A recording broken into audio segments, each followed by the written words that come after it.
Speak, Andy. Recording in progress. You're all set.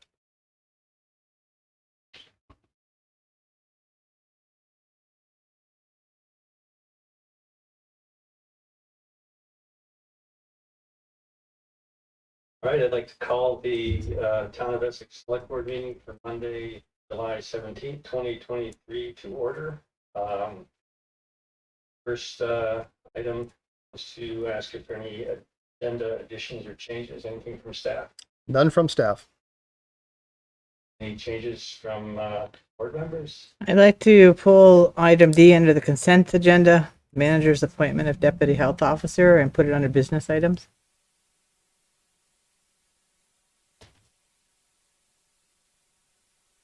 We want to have a discussion about that? Mm-hmm. Okay, that up. Rick, you okay with that? Yes, that's fine. Yeah, we'll do that, whether you're okay or not. We'll vote on it. The other thing I was wondering, do we, since we have the charter updates for those, do we have a full cast of characters? We want to move forward with that. I'm in favor of moving forward. I don't want to have the same discussion twice if we avoid it. I think that there's anything in there that I don't know what Don and Kendall think about talking about the charter changes. It's just the three of us. I'm comfortable with that, but I do think that I think Ethan will have some questions on it. So that's the only, I would put that out there. I'm pretty sure Ethan will have some questions. So is your preference to defer that discussion until we have all of us available, or do you want to go forward and then you can comment on what you comment on? I think, Andy, if you wait, we're going to be repeating everything we do tonight for his. Yeah. For him. Yeah, that's what I was concerned about too. So, okay, so then I would propose that we would also remove item 5D. Fortunately, once again,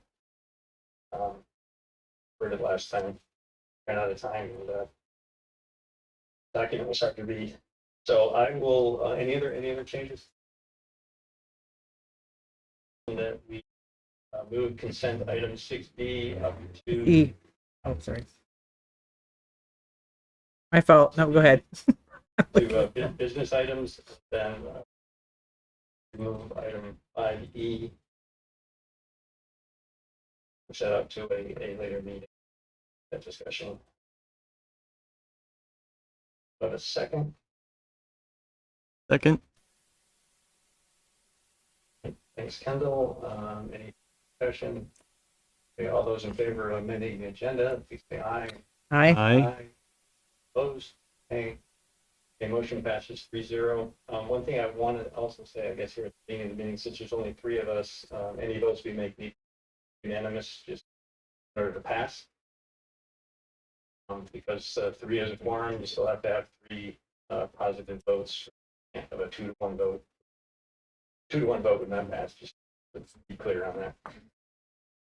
Okay, having approved those agenda changes, let's move on to the next item, which is public to be heard. Public to be heard at the time when folks attending the meeting can speak to the board about town business that's not on the agenda. If you'd like to speak during public to be heard, hand to the room and I'll have to ask for help to see those hands because I can't. Or if you are online, you can move your cursor down to the bottom of your screen. A button that says reactions will appear. If you click on that, it will offer you the opportunity to hand. So is there anyone who would like to speak to the board during public heard? There are 2 people in the room, Andy, who have their hands up. Okay, Kendall, as clerk, go ahead and call on whoever's hand you saw first. Sir, please. Yes. If you could come up to the Yeah. mic, please. Thank you. Could I ask? Introduce yourself. Up here. I'm John Larkin, and I live on Saxon Hollow Drive here in Essex. And I'm just expressing a concern about the situation there at Saxon Hollow, where first of all, I have a question about the timetable for paving our street.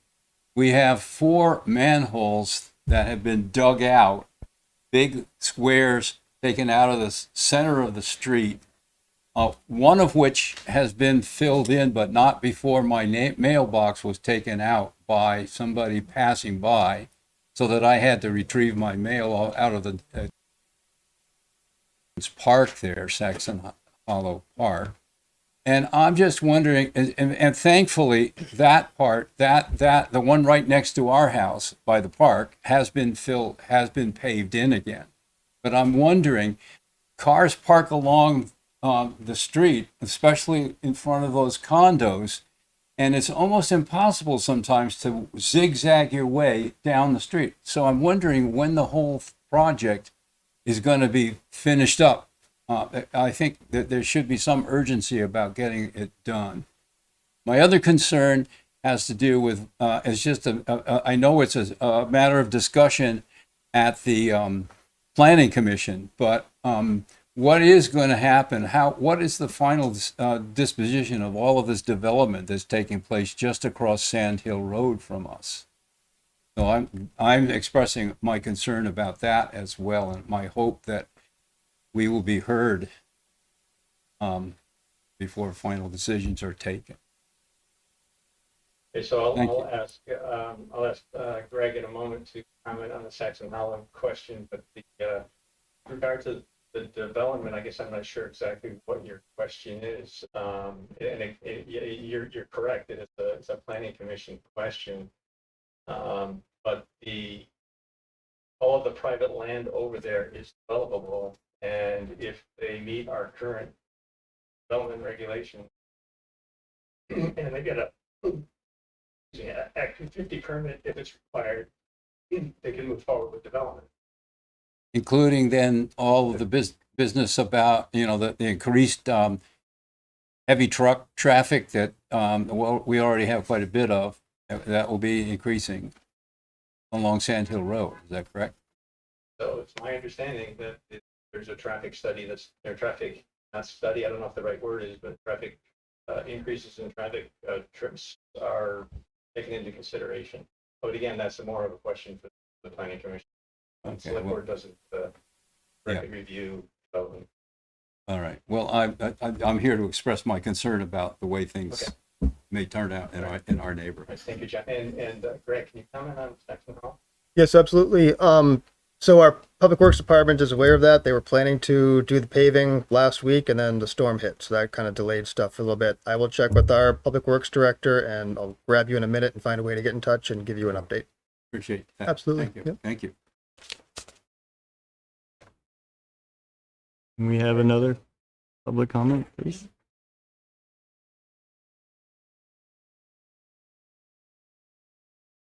Good evening. Very quick 1-minute update on the Conservation and Trails Committee meeting that we just had. We met July 11th, 6:30, right here, 81 Main Street. 8 of our 9 members were present. There were 3 new ones that you just appointed. Thank you very much. It was our organizational meeting. So I was elected chair.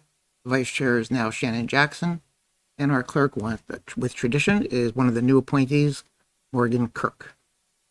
We received a report on our Act 171 contribution to the town plan. We reviewed our town plan action item recommendations, which we'll finalize at our next meeting. We received a report on our investigation of the possibility of a tree nursery for the town. And we went over our work plan with 3 new members, 3 leaving, obviously. We have to realign our work plan, and we'll have a new work plan hopefully finalized at our next meeting. We adjourned at 8:26. Awesome. Thank you. You're welcome. All right, any other else wanting to speak during public to be heard? Any hands online? Any more hands? I just admitted one person. They may have missed a call. Whoever's just joined you, we're on business or on public to be heard. Like to speak, I guess go ahead. Raise your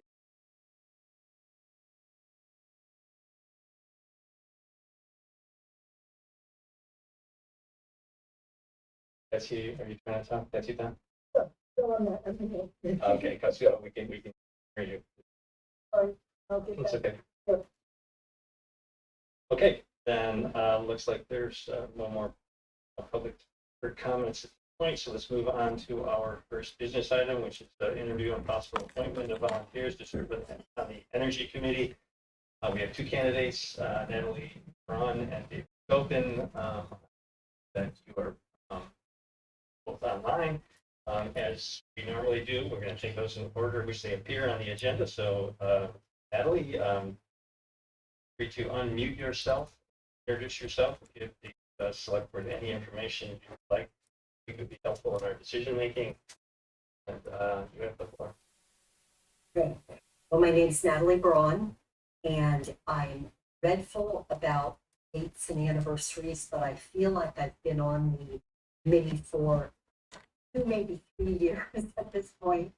And it's been a tremendous pleasure. I don't, it's always really this bizarre combination of excellent and dreadful that I can appear to talk about the importance of energy in our times during such in your face catastrophic impacts of climate change. And we got them in Vermont, and we have them around the world. All of you are in tune with the news, I'm sure. Heat waves, floods, droughts, etc. So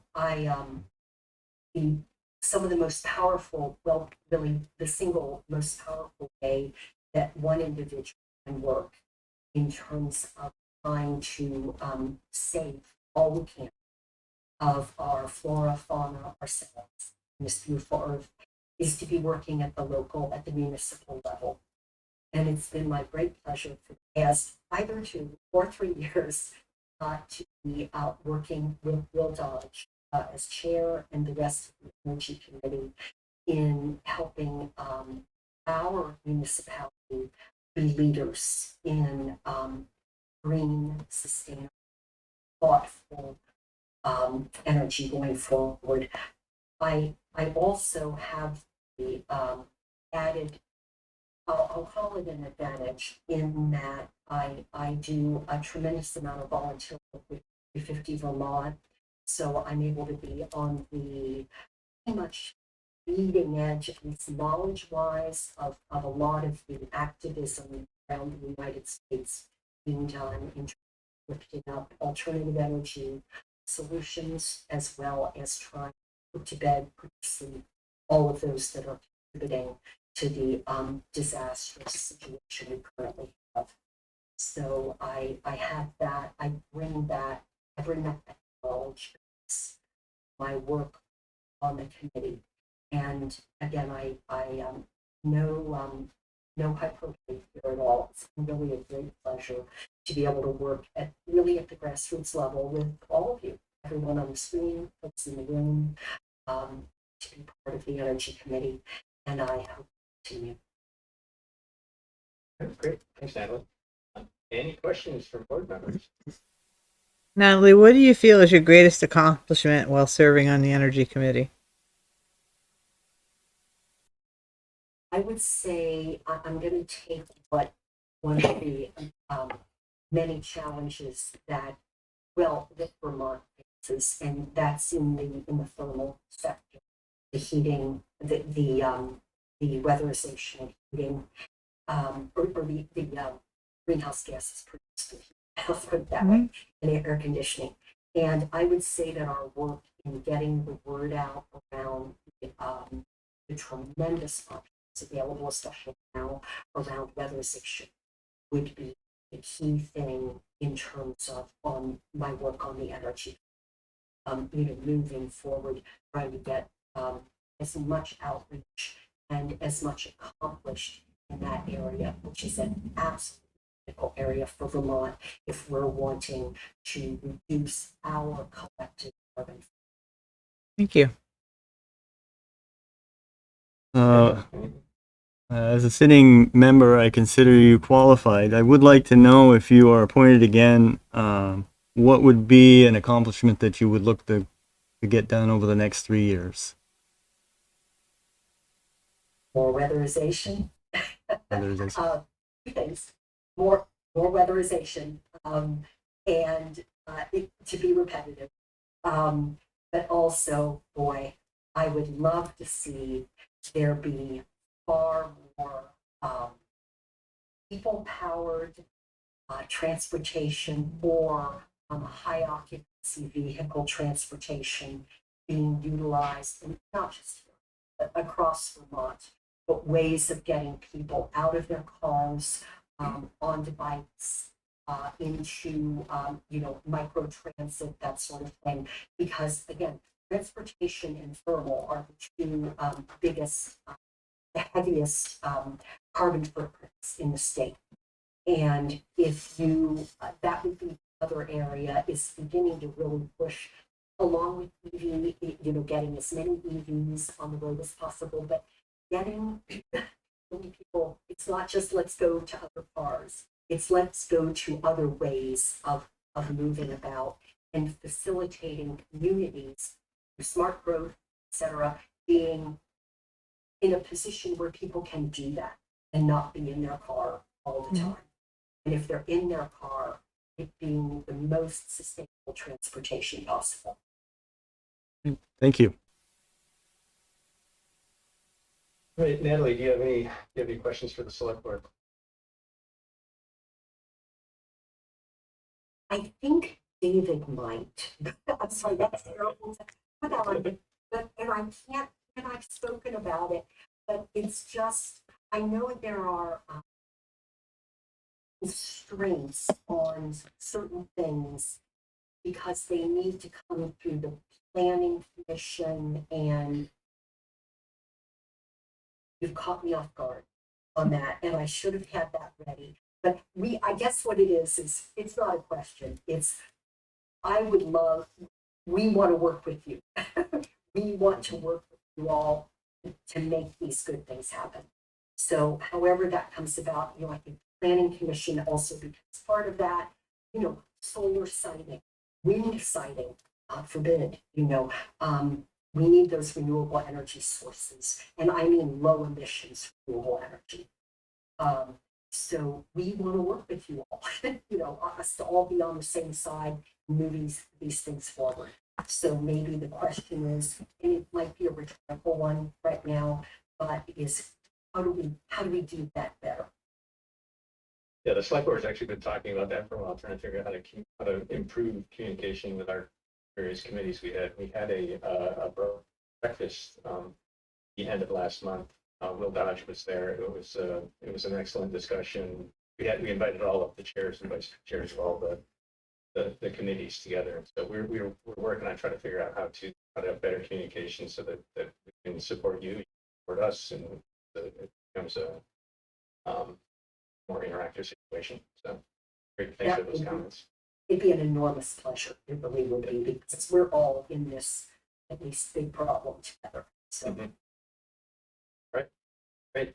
Thank you, Natalie. So once we finish interviews here, we will have a quick discussion about whether to appoint or go into executive session. So either hang out and wait for that, or it's up to you whether you want to stay for the rest of the meeting. So. Okay. Andy, if I was say I'm not in town now, I'm out on the West Coast. So it's not, disappointments really important to me. But if I leave you, I want you to know I don't care. It's because I'm also supposed to be doing something else right now. So Okay. Not a problem. So somebody will let me know. I Somebody hope. will let you know. Yes. Okay, thank you. Take care. Okay, next on our list is David Scobin. Unmute yourself, introduce yourself, and let us know anything share with us anything you'd like to share that might help us make a decision. Well, my name is David Scobin, and I've been with the Energy Committee as long as Natalie Braun. Pretty much said an awful lot there, but the only thing I would say for me as an individual is I bring possibly a slightly different way of looking at things. And a perfect example is that the Energy Committee has talked about buying electric school buses. They're expensive buses. And I look at a situation that we have with parents who take their children to and from school using a automobile. The thought that I would have an electric school bus being utilized like a gas-powered school bus, frankly, is not the way I want us to use our money, because we do not have limitless capabilities, and there's a lot of things that need done. One of them certainly has to do with what just occurred. Had the Indian Brook, a dam, been breached, the city hall might have been underwater for some time. So, I mean, when there's so many things, and I would like to look at everything holistically, not just single-mindedly get everyone in an electric car. Everyone in an electric car is the same problem. How do you generate the electricity? You know, do you have enough clean electricity, affordable, et cetera, to do these things? So those are some of that would be also my only, that's the strength of mine. So other than that, please ask me questions. I love that. Okay, thanks, David. Questions from board members? I have the same question. What is your greatest accomplishment that you have achieved while serving on the Energy Committee? I would have to say that we worked hard at trying to encourage people to weatherize their homes. We put on a few information sessions at Lowe's, etc. I hard pressed to tell you that I'm real proud that I accomplished great things, because I'm really honestly not in a position to tell you how many people did we get to weatherize their houses, and once they weatherize their houses, how much of a drop carbon footprint did we experience? So we have a lot of issues taken care of, and one of them is certainly being able to actually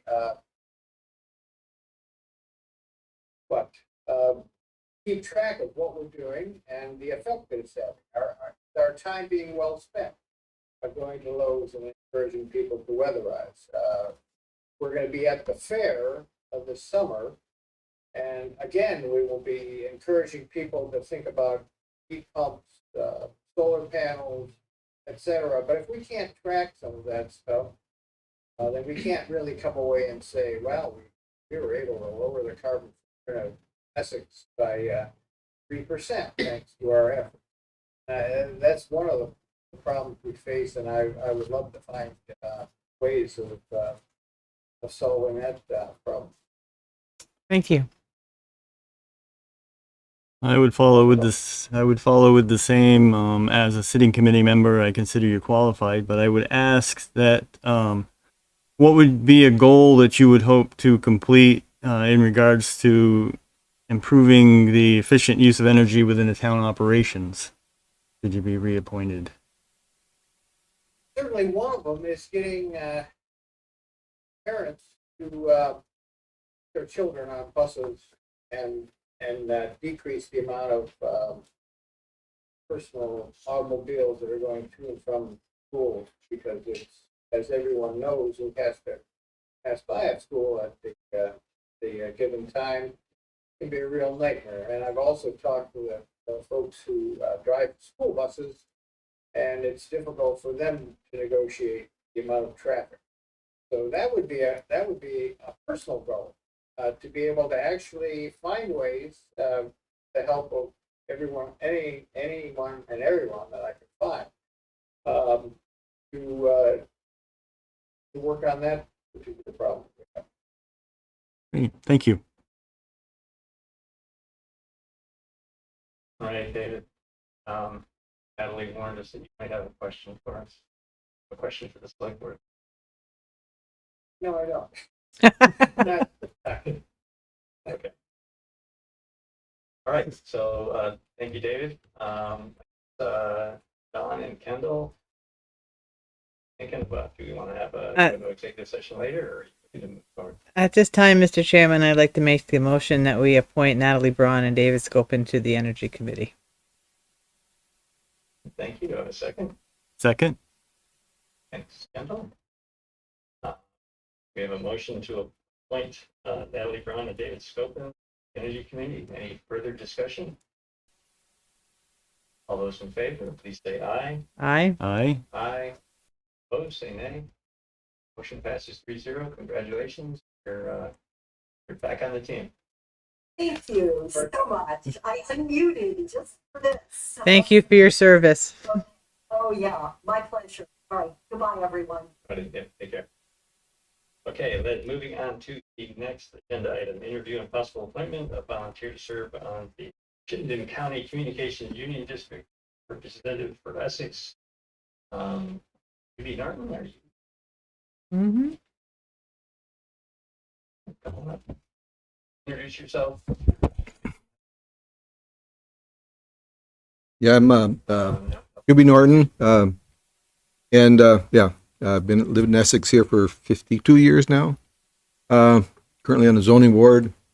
I worked for the telephone company for just short of 35 years, primarily in northern Vermont, and principally in Chittenden County area, in what's called outside plant engineering, and that's all of the telephone plant that is from the telephone switching office to the customer's house. So that includes aerial cables, poles, underground conduit, buried cables, etc. The engineering department was located in Burlington. Actually, for a while, we were down on at Pinewood, in the Pinewood Shopping Center there. Our offices were there for several years. And lastly, we're out in Heinsberg Road. Went to work for a New England Telephone Company. Well, actually, I worked for the Agency of Transportation for just short of 4 years before I went to work for the telephone company, New England Telephone Company at the time. It became, from New England Telephone Company, it became NYNEX, and then it became Bell Atlantic, and then it became Verizon. Anyway, I was at the same place, same location, doing essentially the same job. For the last third of that time that I was there, I was a planning engineer for this Chittenden County area. And as a planning engineer, I was very much involved in some of the new technology that was applied in the area, including the first application of fiber optic technology for residential service. It was installed in South Burlington, Vermont. I was a lead on that project. And it was the very first fiber optic service for residential customers in all of New England at the time. So our engineering department was very progressive and kind of led some of the New England stuff that went on. Also was involved very much, and again, lead person on introduction of what is referred to as SONET technology, synchronized optical network, which is still a protocol that is used in fiber optic transmission. And again, we installed the very first SONET technology for all of NYNEX at the time, which included all of New England and New York, in Williston, Vermont. Still operating there, as far as I know, with actually the central office equipment located in the Essex Junction central office here. So I've been involved in that area of the business. When I saw this Chittenden County Communication Union District position, I said, well, that's something I might be interested in. I said, but if there's somebody else that would like to do that, that's fine. But I was talking with Greg and others, and apparently no one else is interested. So I said, well, I'll give it a try. I've been reading some of the minutes, and I've got a lot of reading to do. I can see that. Interestingly, seems that it's because there's federal money involved and state money involved. There is, well, I'll try to not be too crude. certainly a bureaucratic shuffle going on here, which I think is going to be interesting as to how these monies are allocated and whatever. But I feel that at least I could bring some of my perspective from the outside plant perspective. That is, how these networks are constructed, some of the pros and cons, or how monies can be allocated in the optimum manner. And I don't profess to be an expert by any means. I was looking at the members that are on that board right now, and I noticed that they're mostly all town officials, which I find interesting, is that there doesn't necessarily seem to be any, if you want to say, subject matter experts necessarily. It seems to be, and with all due respect for town officials, but any rate, there's anyway, it was interesting makeup of that group. Been reading some of the minutes, got more of the minutes to read and so on to understand, and the legislation. And what I have read, it does seem that it's very comprehensive. The Vermont board that is really, I guess, I think it's fair to say they're running the show, so to speak. This is, it seems to be well thought out. And then with the federal money that's been allocated, it should be interesting how this transpires. So, yeah, I have to put a pitch here that I belong to the Essex Community Historical Society. I do a little history research in Essex, so on. So the last several years, my good buddy, who is the real carpenter, and I have been working on that 1805 schoolhouse out there in Essex Center next to the cemetery. And I'll be doing a presentation on that in September on the Talks and Treasures. So if you're interested in how all that thing transpired, the history and restoration, here's a little pitch there. So. Hi, thanks, JP. I realize now after a couple of your comments that I should have maybe had a little more introduction.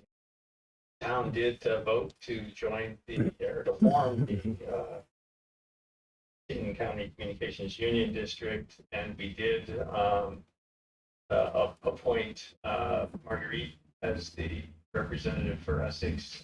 Most towns, as you said, they appointed town officials to get the intent there was to get the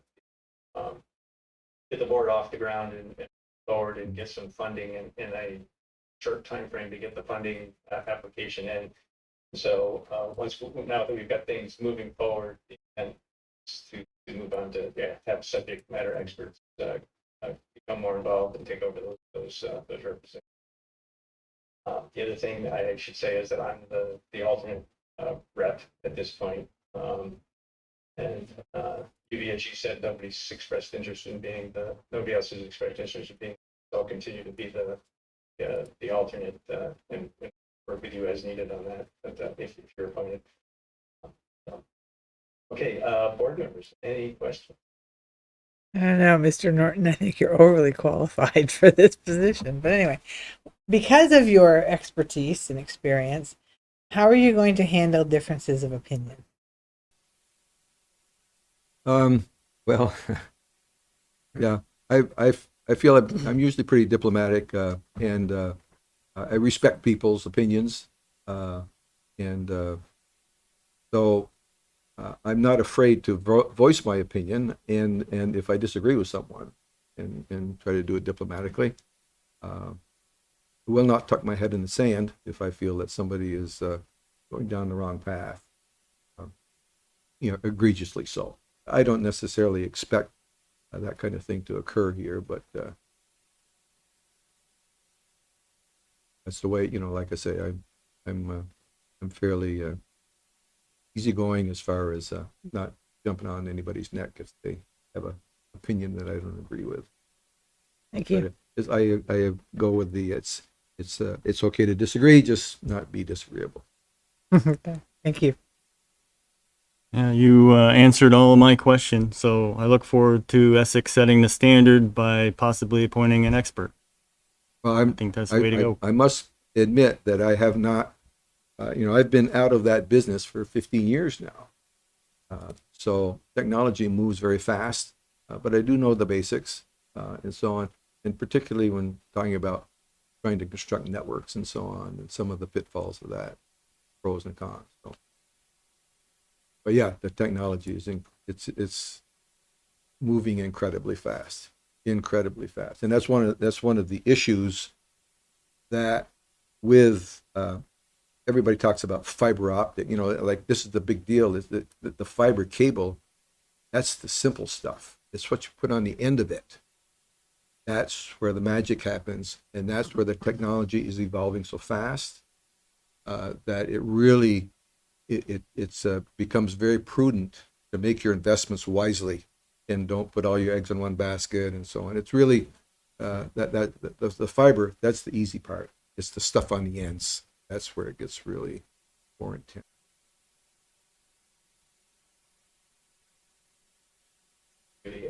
My last job at Global Foundries was working on the stuff on the end.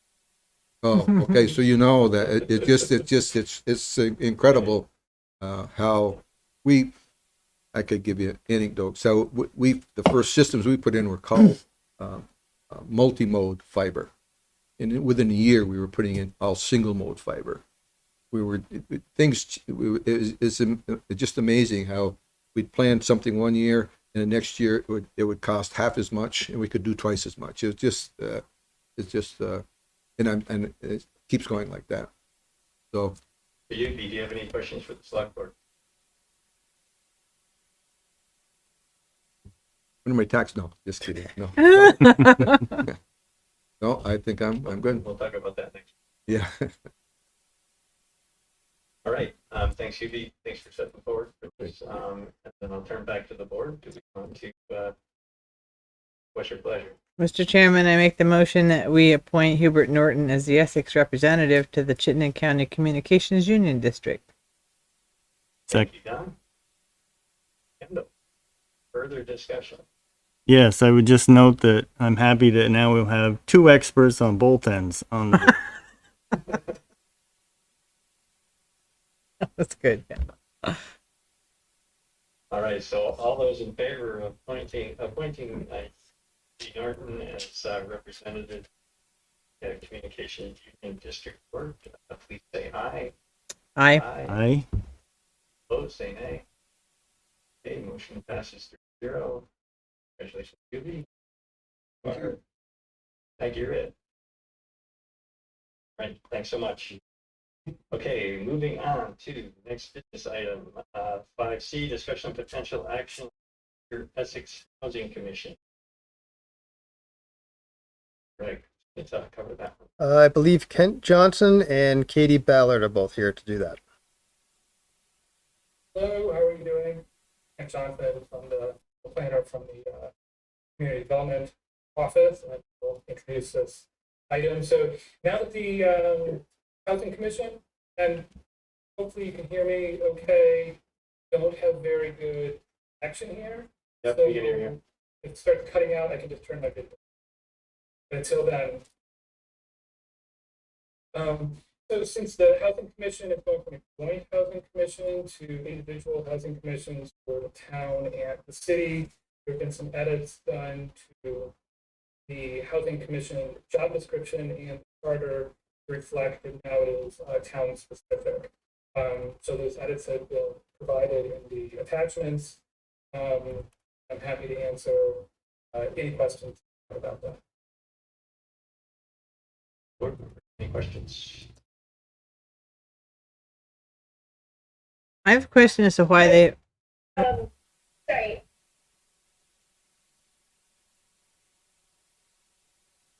To share some thoughts really quickly from the memo. So I'm not sure if you want to do that. There are questions or after, but I just wanted to mention it here as well. Yeah, Kate, go ahead. Please. So I believe, Ken, thank you for that introduction.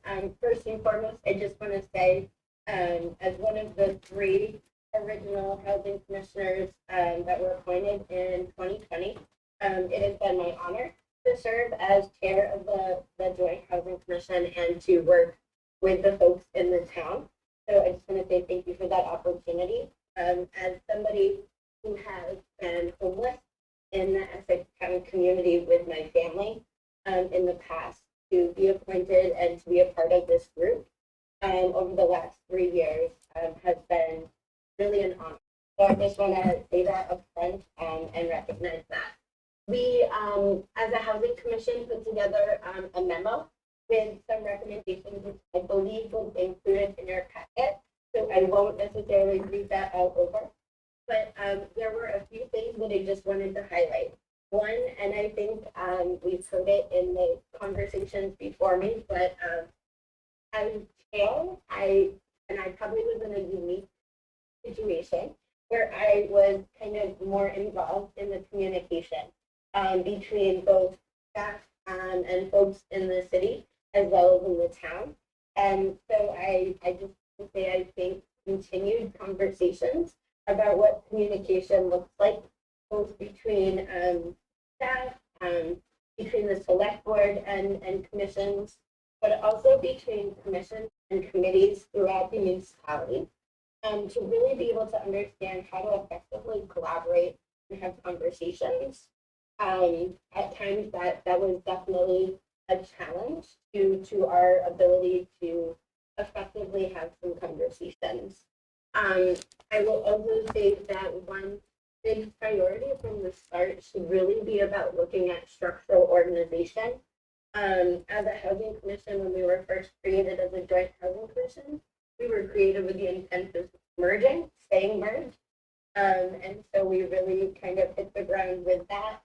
And then kind of it changed to separation. And so that really kind of was a hurdle for us to really get some of that structural piece down. So I would just encourage the town to really give the support that they may need as a really small group kind of getting started, be able to have some of that organizational pieces worked out so that they really can have effective and meaningful meetings. The last two pieces are kind of about membership. One thing that was really important to, I believe, both the select board and the trustees at the time, but has become really important to the commission, was the diversity of voices. Ensuring that everybody who sits at the table is not coming from the same experience or role or expertise. Making sure that there are folks who have lived experience with struggling with housing, who have experience with being tenants, who have experiences being landlords and also developers, and being able to have everybody's voice at the table heard and respected, and also being thoughtful of making sure that to the best of our ability, we are encouraging and welcoming folks who may not traditionally believe that they are able to have a seat at the Housing Commission table. Housing crosses everything, and it's really important. And so just continuing that tone in summer is something that we really wanted to encourage. And lastly, one of the changes in the charter is around the number of members. As a commission, when we started the conversation around separation, we came and we proposed increasing to 10 to better support the separation when it happens, which kind of has brought the number of members down to 5.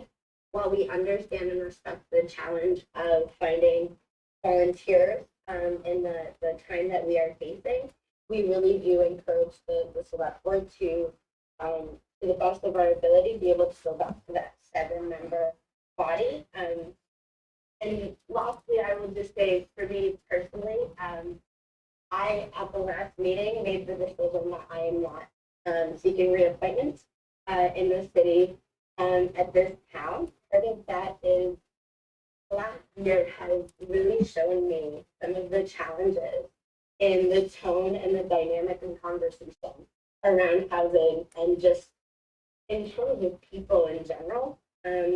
We've really maybe gotten a little bit more challenging in remembering that people matter, period. And the ease and the comfort of politics in these discussions really, to me, are secondary to ensuring that the dignity and safety of everybody in our community is at the forefront of our conversation. And wanting to see where both of these commissions kind of take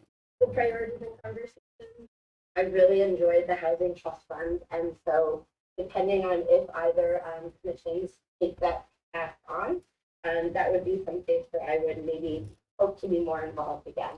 All of that said, myself and a few of the other commission members who are either serving the city or who are unable to continue for whatever reason would love to continue to be a resource and a voice to support the conversation of housing in our community. And we really have valued the opportunity to really begin this conversation around housing and for the support and time that everybody on the select board and staff has given us. And thank you, and I'm happy to answer any questions. Thank you, Kate. Excellent commentary. Any questions from board members? I don't have a question, but I would like to thank Katie for all her hard work and her many hours that she dedicated to this committee. Thank you so much.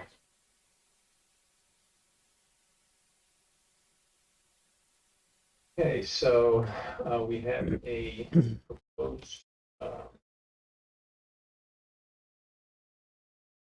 changes in front of us for the Essex Housing Commission. There's the change, there's a we have a job description and a charter change. Questions about those from board members?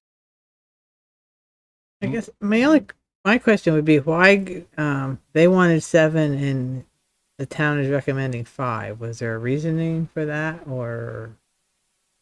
So part of the reason that happened was I'll be honest, I absolutely was not one of the folks who maybe was in agreement with going down to 5. I think setting the bar for what we need and what we expect, which would be 7, would have been the suggestion. But I think as a group, we've heard the staff, saying that finding folks to fill those important issues could be potentially a problem. And so wanting to be thoughtful and respectful of that, and understanding it does take time to fill those seats, as we've seen in the last 3 years. That would be why we put that in there, to give flexibility. But that was why in the memo and tonight I wanted to make that comment around the 7 piece, just so that you would have that full kind of perspective. Thank you. Yeah, and I would add to that in the memo that I provided, I mentioned that the recommendation right now is for 5, but that maybe we'll be able to shoot for 7 in the near future. And if we felt like we were in that situation, we could go to 7, and then we could bring this back to the select board and see if we could adjust those numbers upward. Thank you. Very good. Board member questions? Good. Any comments from or questions from the public? Any hands online that we can see around? Not in the room. All right, so This time, I make the motion that the select board approve the proposed revisions to the Town Housing Commission job description and charter. thank you, Don. For a second. Second. Thank you, Kendall. 3 of us, it's we each have our job, right? Okay, we have a motion and a second to approve the changes. Are there any other further discussion? Okay, all those in favor, please say aye. Aye. Aye. Aye. Opposed, say nay. Motion passes 3-0. And thank you, Katie. Yeah, hopefully we can quickly get to a back up to 7. Great. Thank you all. Have a good evening. All right, thank you. Okay, moving on to business item 5D. Consider warning public hearings for proposed amendments to zoning and subdivision regulations. Is that Catherine? Yes. Evening, everybody. Evening. All right. So what I wanted to do tonight, by by way of just sort of explaining where we are and where we're headed, PowerPoint about the zoning regulation process and what's ahead of us, and give you just a brief overview of the changes that are being.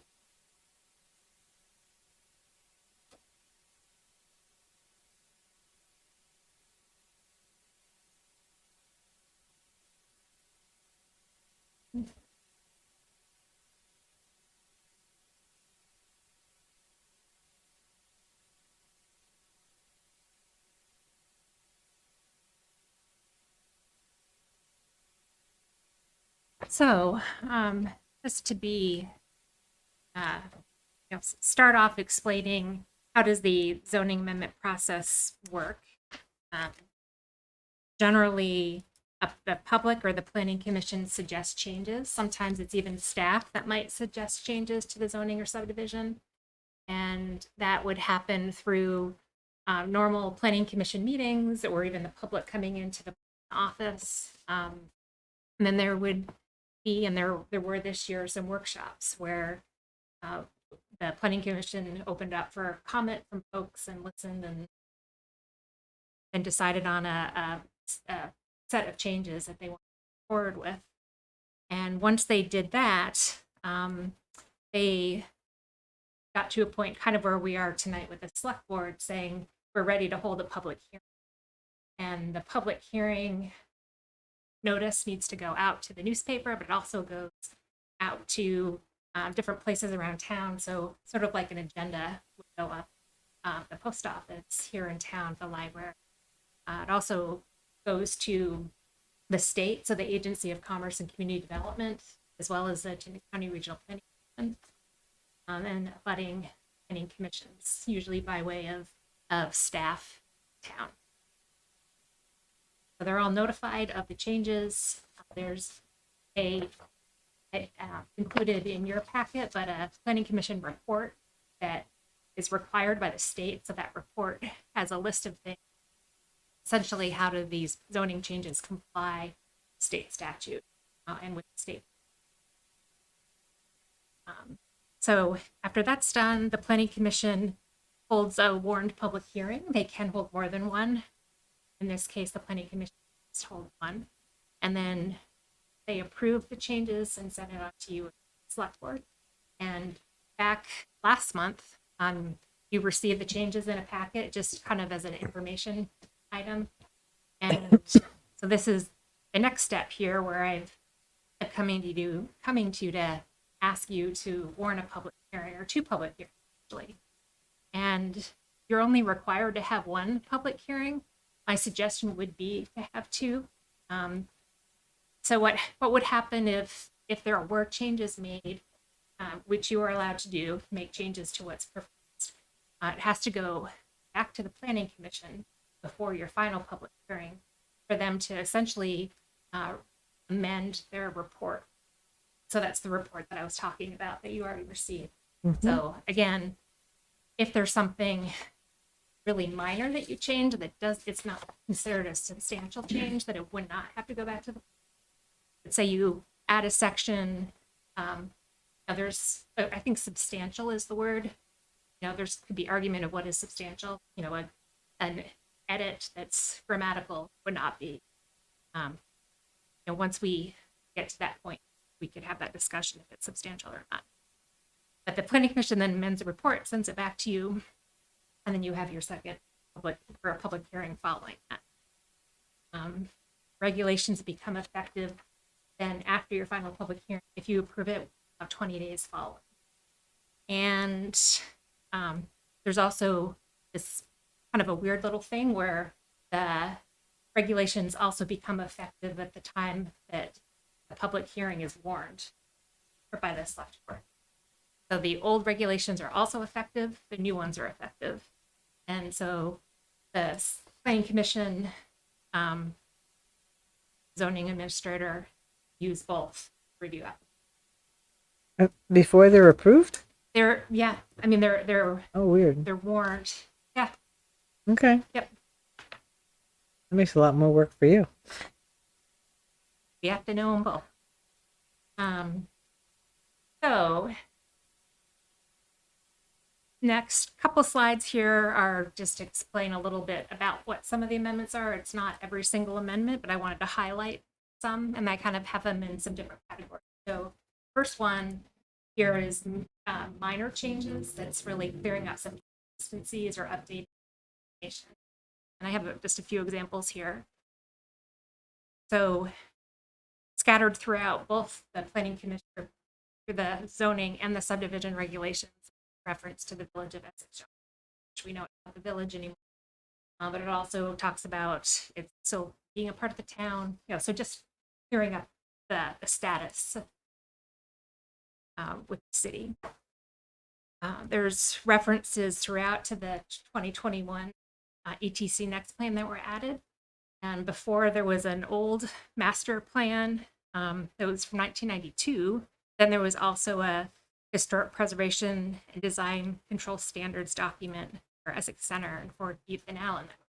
That was from 1986. So time to put a new reference to a great document that was put together. We changed the definition from family to household. That's also a couple places within the document. And we moved specific sign standards for the design control district from that section up front, the zoning table, to the sign section. All the sign regulations are on the spot. It's a little more easy to follow, a little more customer friendly, a little easier for everybody to find all at once. So the next bucket here of changes are some changes required by state planning statute. So I do want to note that it's there were some recent changes to state planning statute that are not included in this. So those changes happened after the Planning Commission reviewed this document. So I brought a copy of the new statute with the changes in here, and I'm still looking through them to see if it's something that you could maybe put in after your first public hearing to the zoning regulation. I'm not comfortable yet telling you what I think we should do. And part of this is because this is so new. This just went into effect July 1st. Not even the state really knows. So it's a little bit up in the air. Some of them are a little more straightforward than others. But I will come to you at the public hearing with recommendations what I think. Also possible not to make any change. State statute would always supersede town zoning regulations, or whether or not we put them, that they're still active with the states.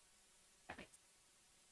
So while it's nice to have them match, it's not totally essential. So going back to the changes that were put in, so these were from changes, think back to 2018 that were not updated. So changes to duplexes, multifamily dwellings, group homes, specifically that they were changed from conditional uses to permitted uses. It's required by the state. We're allowing development on smaller lots that are served by public water and sewer. And no limit for accessory apartments in bedrooms, and we're not allowed to have accessory apartments as conditional use anymore, and more flexibility in size required by the state. And we updated the definition of some other changes that I would consider are not those minor changes that were in the first slide of the changes. We added some language in the business design control overlay district to put some design requirements for waste management, pavement maintenance, landscape maintenance, safety hazards. And I already mentioned this, but we moved the sign regulations from our standards table to the sign section. We made some changes to the access standards section.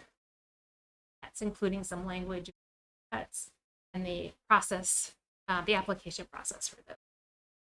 And then specifically in the sign section, we added some language to update and reflect more recent technology and standard, and it added a new section to allow marquee signs in the MXD UD 1 district. And that that particular district is really where the Essex experience is. So it's not fronting Route 15 even, so it's not where like Cody's and Dunkin' Donuts are up there. It's a little further back. So we're not talking about marquee signs everywhere in town, just very small section internal within the internal roads. And then a few more bigger changes. So there's a B1 district that's in the Susie Wilson Road area. So really kind of on Susie Wilson Road, and then also a little bit on Colchester Road, right about where Susie Wilson bypasses, that we're allowing greater density on smaller lots. So lots smaller than 1. That's really an area where we want to see growth, and we do have town water and sewer there. So our dwelling area requirements, we've reduced, actually taken away a minimum size dwelling, just to allow more flexibility for residential development. Really, the state is encouraging towns to do that. So this would really, I think, help encourage that. And our chicken section, we're allowing up to 12 chickens in areas where there are 2 districts where we already allow however many chickens you want, essentially. That's the more rural areas. But this would allow you to have up to 12 chickens with a permit with an increased setback. So a 50 feet setback. Currently, setbacks for areas of town are from like 10 to 25 feet. So this would double, if not more than double in some cases. And chickens are not allowed in the front yard still. I've got to ask the question. Yeah. How did you determine the number? It was looking at what some other towns allow. I was just curious. And 12 is quite a few. Yeah. I would say. You Yeah. get a lot of eggs from A lot of yeah. yes. Thank you. So then the other change here, so this is in the municipal administrative requirements section, where there's language that prohibits compensation for the planning commission and zoning board members. So we took away that language. There's the stipend program that's when set up. There's language in the zoning that said the planning commission and ZBA could not receive stipend, essentially. So this takes that language away. Moving on to the subdivision regulations, only one slide here in this. Again, most of them are minor, clearing up inconsistencies. So we clarified some language for development submittals, updated submittal requirements after approvals, updated conservation committee to the conservation and trails committee, which they became several years ago. And then we updated some definitions to reflect the zoning regulation definitions, just so there's consistency there. So what's next? My hope is that you will warn the public hearings for August 7th and September 18th, I believe. Got my little thing here that's blocking part of my screen. My participants here. Yeah, September 18th. And so again, just reiterating that the select board can make changes at your August hearing or even your September hearing for that matter. But it gets sent back to the planning commission if there are substantial changes when they amend their report. So they do not have a second public hearing or anything. And then the select board, you would have another public hearing after any sort of changes are made, or as I'm recommending, just having a second one, even if there are no changes. That gives the, I would say, the town members more opportunity to comment and participate. And then you would vote to approve or not to approve And then again, the changes would go into effect officially 21 days following that approval. So that is it. Awesome.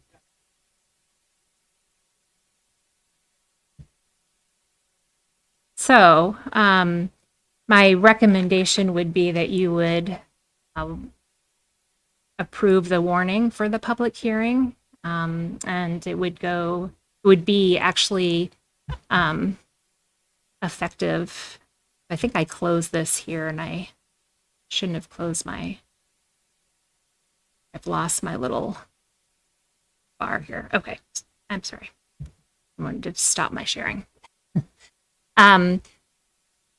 So the plan would be to have the warning in 7 days this Wednesday. So if it is on Wednesday, that's when the amendments would be active and you would have your public hearing in August.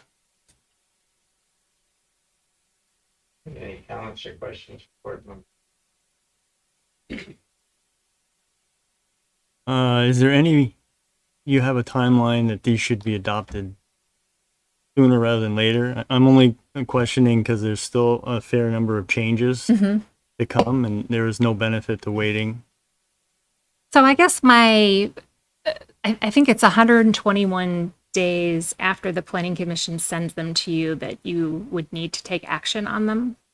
So that would have been that June date that they came to you.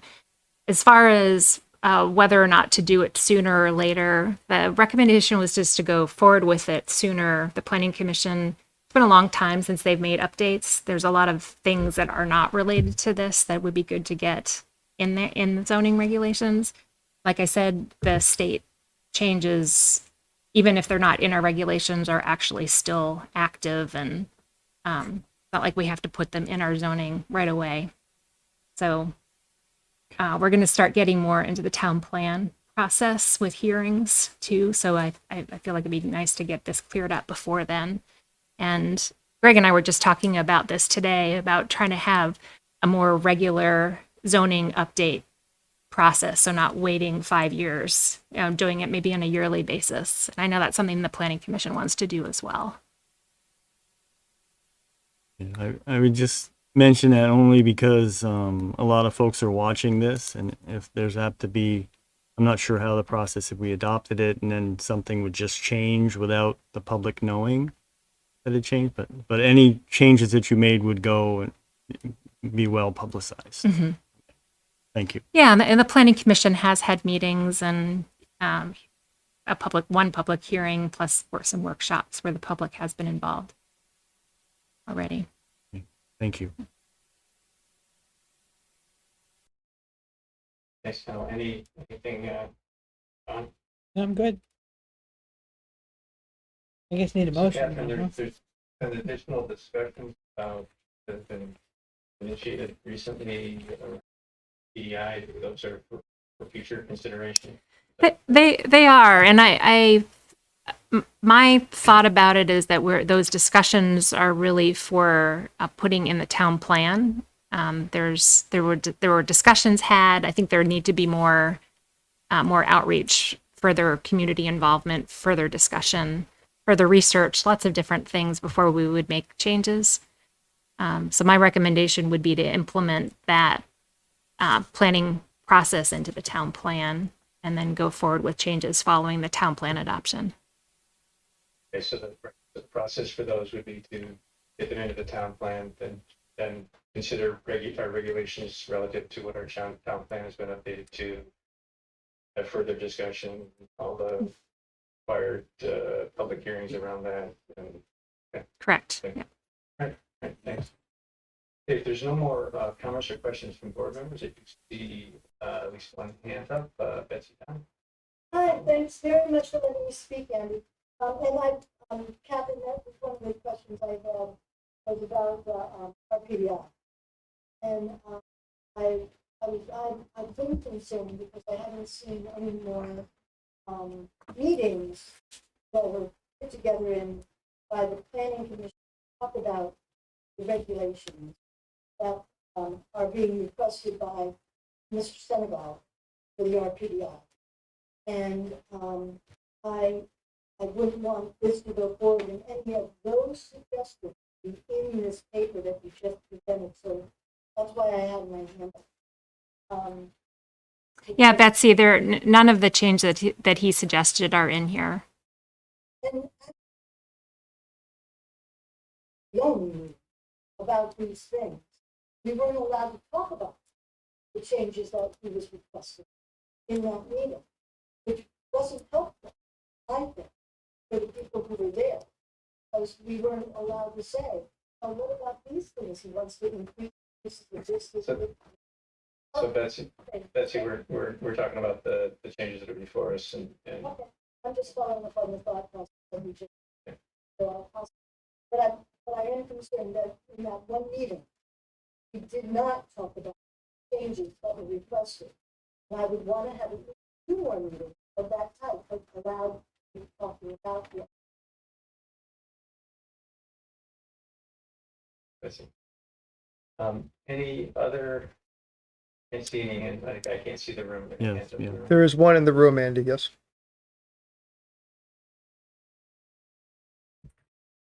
Catherine. Sorry. How are you? Good. How are you? 2 things. I am seeing one change to the Introduce R. yourself, please. Hi, Ken Signorello. I am seeing one change to the RPDI. It looks like we're adding firewood processing. That was one of the changes that Al did request. Am I reading that wrong? On page 14. I think. I'll let you look into that. Yeah. And the other change that is being made to RPDI is essential services. I'm not sure if that was one that Al asked for. I do know that the firewood was. So I would just make that small correction. Second item I would suggest is I am aware of a problem that happened in the city regarding the backyard chickens. And maybe it might be nice to head off a potential conflict by saying poultry instead of chicken, so that it would include ducks and maybe guinea fowl. Maybe put a weight limit on it so you don't get turkeys and geese. Might be a way to prevent it. The situation in the city did not resolve well. The state individual actually applied for a farm designation and got it. And right in the middle of the city now you have a small, teeny little quarter-acre farm with ducks. And the city development review board heard an appeal by the individual, and the appeal was sustained. Ducks will stay. Just a suggestion. All right. Thank you. You're welcome. Okay, any other comments about the public hearing or any questions about the process that we're going to do here? See hands up online. When I can see the room, I don't see any hands up. I had my hand at the beginning. Oh, not seeing it, but go ahead, Betsy. Okay, so my question then, after Ken's statement about the firewood, are you going to take that out until we have a chance to discuss that in the will you take it out? Well, that was not added as a result. I to be honest, I'm not recalling that, but that was not added after a discussion with Al Senecal. So I'm not seeing it as a track changes item either. Well, it's one of the ones that you should want to have is a new use. Betsy, we'll look into it for that. Like it can come from that discussion, but I think it should hold because Well, we it can- becomes a things desperate. if it came from another source as well, that has already been discussed. Another source. It's in that group of things, and it should be discussed before. Should be a fair complaint. Your comments on that, but again, if it was generated from another source and it had already been discussed in the planning committee. Through other means, we'll look into that.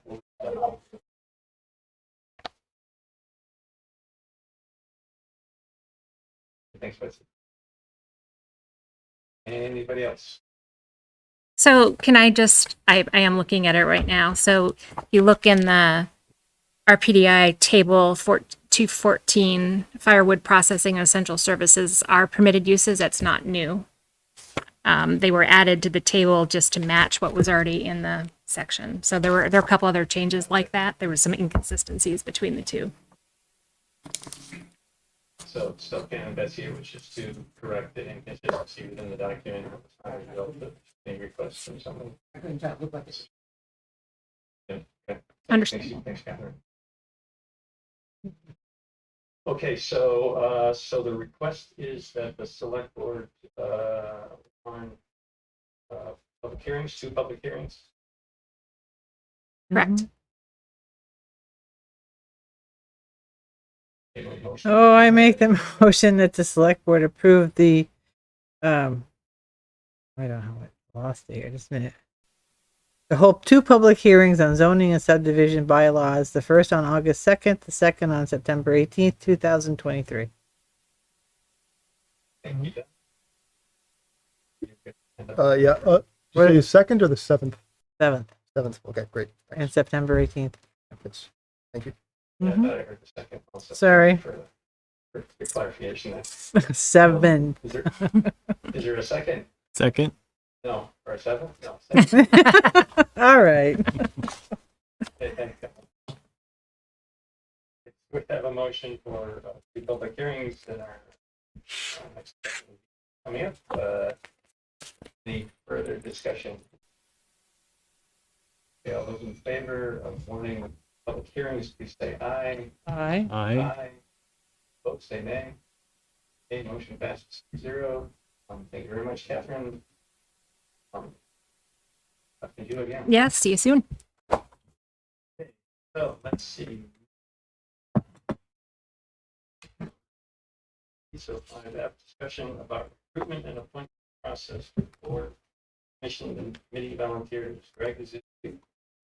It is. So I think with the appointments tonight, you have completed the reappointment process for the town's municipal volunteer boards, commissions, and committees. What about housing?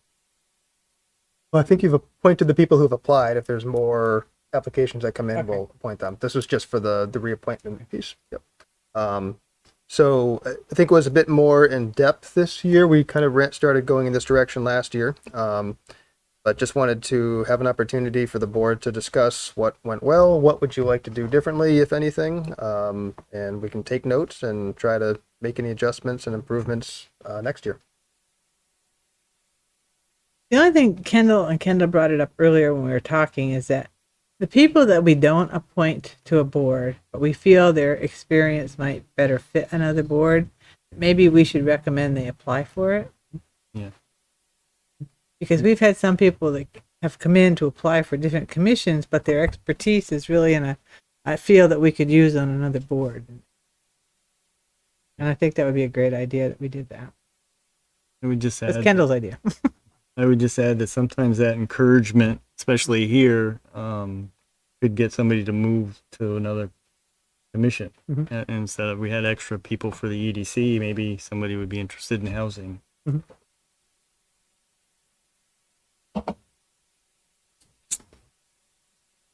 Anything else? I know we had spent quite a bit of board meeting time doing interviews.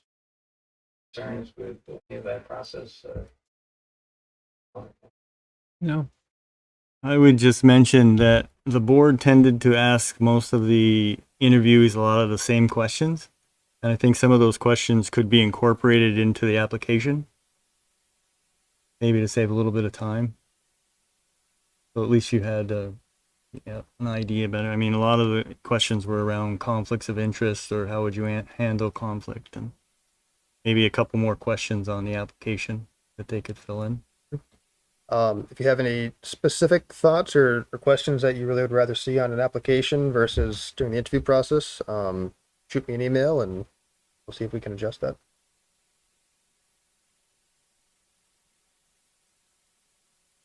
I guess overall my comments are I thought it went pretty well. Again, it did take time, but I think it's important time to take. It was good to have folks who are being reappointed come back to us, share their thoughts about other committees. operating. Don, I really like your question about what you've done in the last appointment that proud of. So I think it's and I think also yeah, I was going to wait till board member comments. I'll say it now that I think improving our communication with our boards is important. We had that breakfast. We had a couple of the committees show up. We had some discussion about how to interact. I think more FaceTime is better than less for members.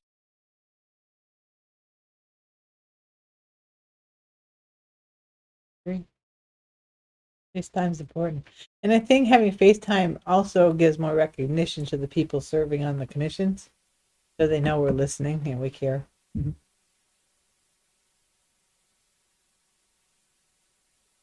Hey, are there any members of the public that want to comment? Recruitment and interview process. Nothing in the room. Okay. Hands on mine either. Okay, Craig, do you have what you need and you want to certainly continue this discussion? I think I'm good for now, but certainly feel free to reach out if you have any additional thoughts. Thank you. All right, and then Don had asked that we discuss the appointment of deputy health officer. Don, do you want to, or Greg, I guess, start with what's going on here? And Don, you can probably share your, I wanted to have a discussion. Sure. So prior to the separation of Essex Junction from the town had two health officers. Well, one primary health officer and a deputy health officer. They each served the entire community, but one had primary responsibility of serving the then village of Essex Junction. The other one was mostly covering the town of Essex. When we separated, one of those health officers resigned not too long after. I think it was just coincidence. The remaining health officer, town health officer, Sharon Kelly, she's also the zoning administrator for the town. She was promoted and became the health officer for the town of Essex. The city of Essex Junction at that point started advertising for their own health officer. In speaking to the manager of the city, we kind of felt like rather than each having to advertise and try to find two health officers, and it took the city quite some time to find the health officer they ended up hiring, that we could work together and have each of the health officers be appointed as the deputy in the other community so that they can support each other if someone's on vacation, out sick, just someone to bounce ideas off of, provide support as needed. So it's actually been on the radar for a while. I was reminded recently when our health officer is going on vacation, and I reached out to the city health officer to see if the city health officer could cover, and a light bulb went off that I need to make that official. So that's why it's coming to you today. I know there's been talk about putting together an MOU or memorandum of understanding between the two communities. I still think that's worthwhile. But at this point, all the parties are on board with it. So that's why it's before you tonight. I have two concerns. Sure. One is that the village voted to separate from the town and did not want any shared services. And you're putting us right back into sharing another service. A little bit. Well, I could work with that. Mm-hmm. But my biggest problem with it was last meeting, we decided that town residents would have first chance at applying for a position. Mm-hmm. It never even got advertised, Greg. So how could town residents apply for that position was my concern. Sure. So I think what you're, I'll back up a step. Unless I missed it, but I'm just saying, I never saw it. Yep. Oops, I'm sorry, I cut you off. Go out there saying we're looking for, an assistant town officer or health officer. Correct. No, that's true. As far as the sharing of services, I suppose it depends how you look at it. This is a hard position to fill. It's also not required to be a resident. So it was out there. We still have our town health officer, who is the health officer for the town. And I understand This is a that. backup service to provide backup if need be. I would have no issue if we had a similar relationship with Colchester or Williston or anyone else to provide those backup services.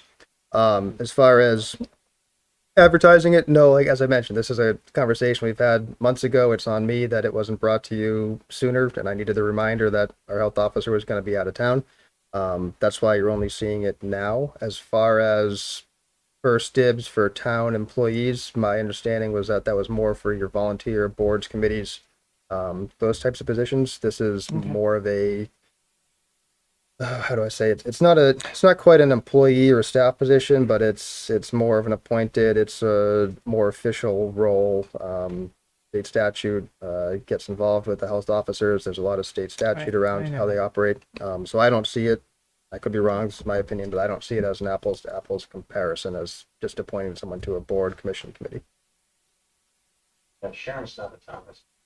Correct. Yeah, and it wasn't a residency. It was, we worked so hard for to separate everything out. We spent all those long hours here, and now it's like we're putting a little piece back together, and a little piece here, and a little piece there. But I just wanted, and I get why you went there, because yes, I understand health officers are hard to find, but I really wish we could have at least asked town residents if anyone was interested. Having said that, I'm not going to oppose this, but I just would have felt more comfortable had we done it that way. Understood. I'm good. Yep. And Thank- no, I thank don't you for want to sharing rock thoughts. anybody's boat. It was a concern. So anyway, thank you. I guess that I'll speak up and say that we kind of defaulted to Essex Junction's health officer. That maybe we should consider asking our other surrounding communities if they might provide the same service, kind of more like a formal request for a bid or price. I assume there is some kind of compensation involved. In this case, there's not, and that was not, part of okay. it's a verbal agreement at this point, which is where an MOU could spell some stuff out. But we are paying our town health officer. The city is paying their city health officer, and as part of that payment agreement, there was an understanding that they would provide deputy health services to the other community. And so Sharon would help the city. Sharon has already been appointed as the deputy health officer for the city. And this is a position that the manager has the authority to appoint, select board approval. So the question is whether and or what strengths put around that. I don't know. And yeah, and I just to jump on that a little bit. This is not. It's a strange position. Maybe strange isn't the right word. It's different from our other positions in that it's not quite volunteer, it's not quite employee. But I think if you start going down the road, if you only want Essex employees, we're going to lose a lot of good employees. It's going to be hard to recruit. It's going to get hard to people to come here. I see this being more of veering more towards a staff position with a special skill set versus a volunteer position where people show up once a month, a couple times a month. They do some work. I don't mean to diminish the work of our boards and committees at all, but this is more specialized. You're on call. You need to step up. You need to step in. And for that, I want somebody who's going to be available and bring the expertise and be willing to do it. If they happen to be an Essex resident, that's great. But this is one of those areas where I don't think that should be a requirement. You do understand about advertising if reaching out, maybe, I don't know. And I think that's a case of we had somebody you to did, do yeah. it. If we couldn't find anybody, we'd be advertising. Yes. That makes sense. I'm good. Yeah. Like I said, I didn't want to rock any boats, but I wanted to. You've answered the question. Good answers. All right, so since we moved this into a business meeting,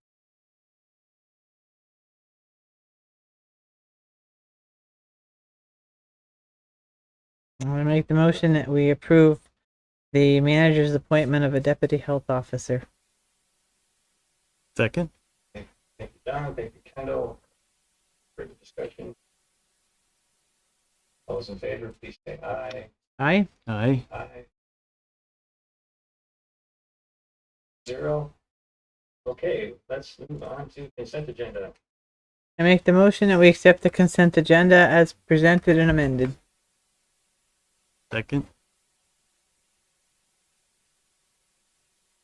Yes, I would just make the suggestion that since the truck quotes were so close, that we ask the building manager for his preference as far as what kind of truck he wants and go with that.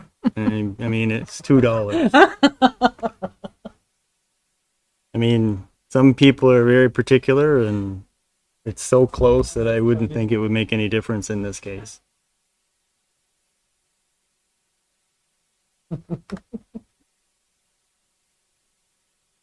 Just a suggestion. That's all.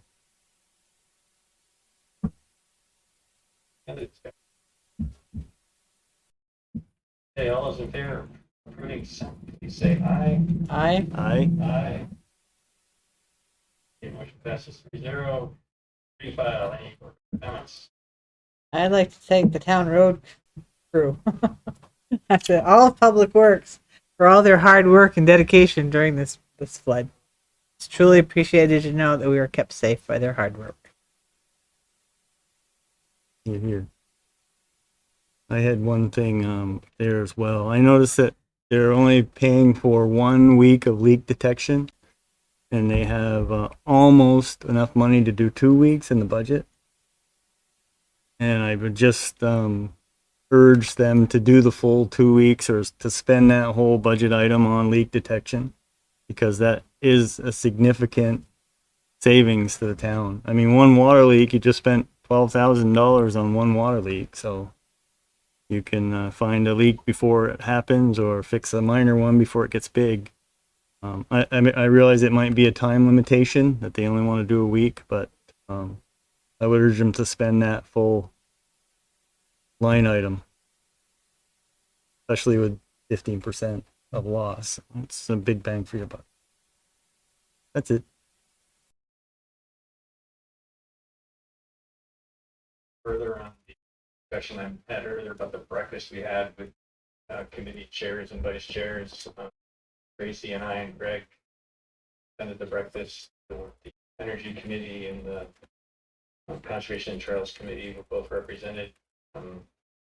It was short notice, so I understand why it a lot of participation, and we're hoping to carry this forward and do it again, potentially a couple times a year.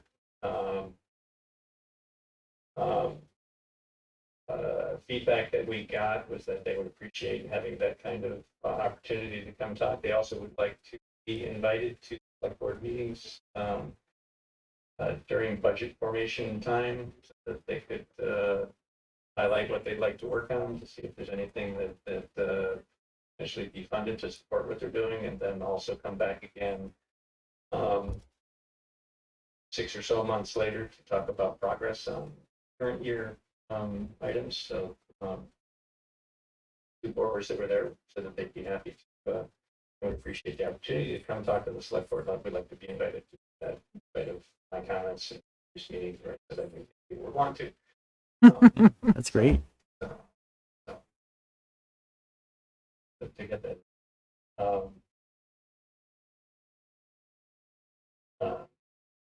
The breakfast discussion again, that was a very good thing. We were talking in that gathering about potentially doing that a couple times a year. We also talked about potentially rotating select board members through that, so it's not always the chair and vice chair that get free breakfast and our FaceTime with our committees. So we can talk about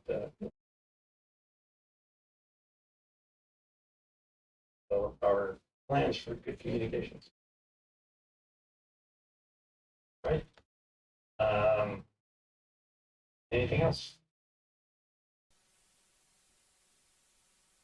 Does that mean I'm up? I Yeah. make the motion, we adjourn. Thank you, Don. I did second. Okay. Okay. All those in favor, say aye. Aye. Aye. Aye. Vote, say nay.